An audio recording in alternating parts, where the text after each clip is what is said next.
It's time for Evilswarms. YugiNoNo! King prepare! Alright guys, so it's finally time to show you the update to my Evilswarms. A lot of you guys have been asking for this update ever since you saw this deck go toe-to-toe with Pepe on the Team Bropire channel, so I figured it was finally time to unveil it. This deck is one of my favorite decks of all time, and I used to really hate it, but you know what? Something about the playstyle and the lore and the art and everything, it's just kind of gotten a hold of me over time. We're gonna start this off with 3 Evilswarm Caster. This guy gets your deck started. This guy looks just as badass as ever. And then you play 3 Kirkion. This guy keeps your deck rolling. Then I play 3 Heliotrope, which is your rabbit target, plus it's 1950 attack, so it's huge. So if you normal summon this guy and set like 3 or 4 back row, it can cause major problems for your opponent. And then for the 10th monster in the standard Evilswarm lineup, you play the 1 Rescue Rabbit. And for the rest of the monsters, you play 2 Mandragora. You can special summon this guy from your hand when your opponent controls more monsters than you do. Then I play 2 Maxi. I feel like 2's about perfect now since Pepe's hit, because before I was playing 3, but now I'm playing 2, and I'm playing the 1 Myrmelio just for the +1. You can search Bottomless Trap Hole or Time Space Trap Hole. It's really good. And this deck is hurting for +1, so you gotta take what you can get. Onto the spells, I play 3 Upstart Goblin, because 37 card deck, and then I play 1 Raigeki, 1 Rhoda to be able to search your caster, and I'm taking in 1 Painful Decision to go into Heliotrope. Just because, like, with Rhoda to 1, you only have this 1 search card for the deck besides, like, the Infection, and that requires you to have an Evilswarm monster in hand or on field. So if you don't draw into a monster, you're kind of screwed, and this just helps you make sure that you get a monster. The only bad thing about this card is that if you use it, you have Roadkill in the deck because Rabbit's dead, but you can only run 1 Rabbit, so odds are really slim that you're going to draw it. And then I play 1 Instant Fusion just for, like, the node in play, which is kind of like a comeback play. And for the last spell, I only play 1 Infestation because the only card that people are playing right now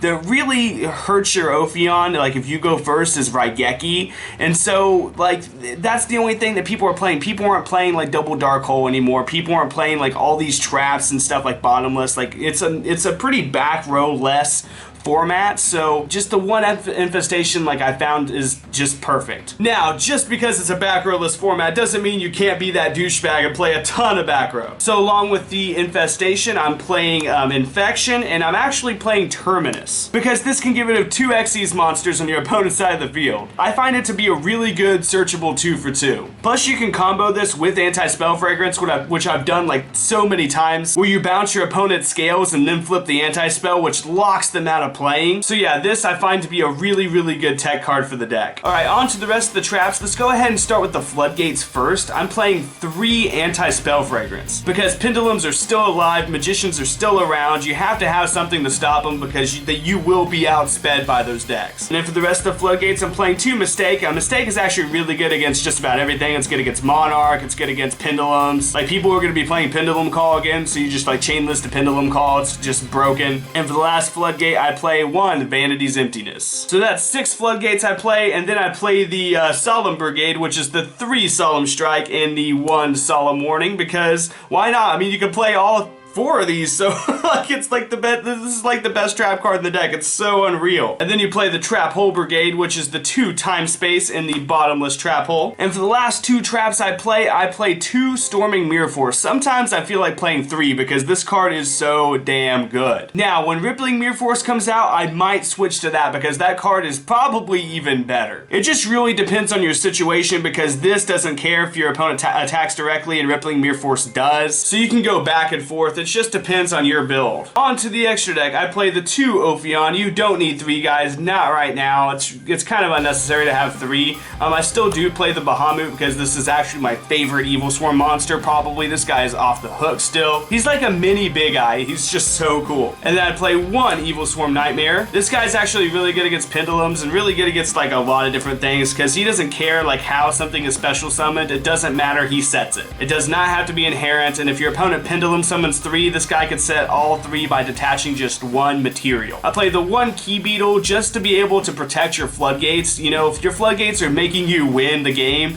like, you need to be able to make sure that they keep making you win the game. And you guys should all know about the Key Beetle Vanity Lock. It's so broken. Then I play the 1 Rafflesia. Just because you do play Trap Holes in here, this card is really, really good. Plus, if you open up Instant Fusion, you can, like, normal Caster, then, like, normal Mandragora, for example, going first. Overlay for Ophion, detach the Caster, search, like, Pandemic, and then Instant Fuse, go into Nodin, you know, get the Caster back, and then overlay for this, which gives you, you know, an Ophion and, you know, trap protection for the Ophion on the field. Then onto the staples, you play 1 Honor Arc, 1 Castell, and 1 Diamond Direwolf. And I'm playing 1 Crab King to be able to smack over a Dark Destroyer. Then I play 1 Dweller, and I'm playing 1 Dark Rebellion right now, just because this has a hard time getting damage in sometimes, and getting that 2,500 damage in just really helps. And for the last Xyz monster, I'm playing the 1 Gagaga Cowboy for game. And of course, for your instant fusion target, you play Nodin. And for the last card in the extra deck,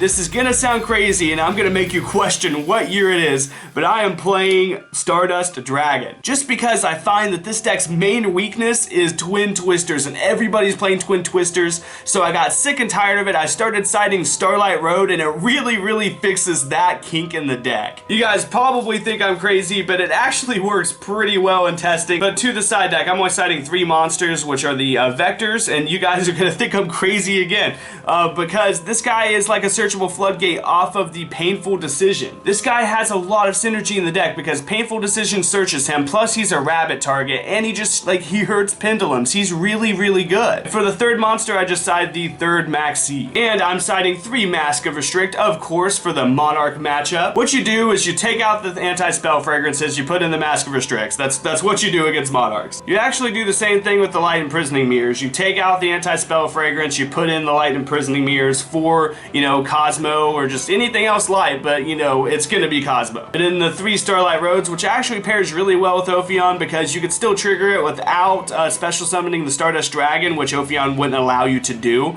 But really, guys, Twin Twisters. Twin Twisters, this card right here really wrecks this deck because you really, really rely on traps. So being able to, like, you know, turn that card, to be able to stop this card, negate this card with Starlight Road and then get a monster is just really good. And then Stardust Dragon will negate every subsequent Twin Twister, so your opponent's not even going to activate them until they get that Stardust off the board. I'm siding the 3rd Mistake just because, like, Mistake's just really good against some decks. It just, like, shuts off heroes and all kinds of stuff.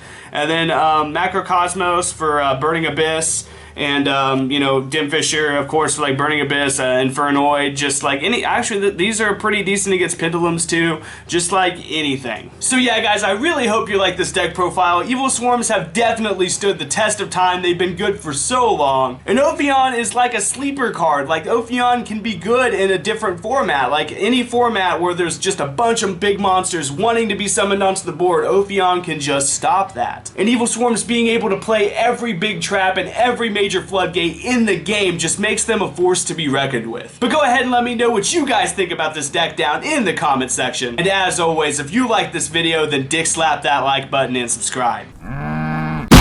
Subscribe!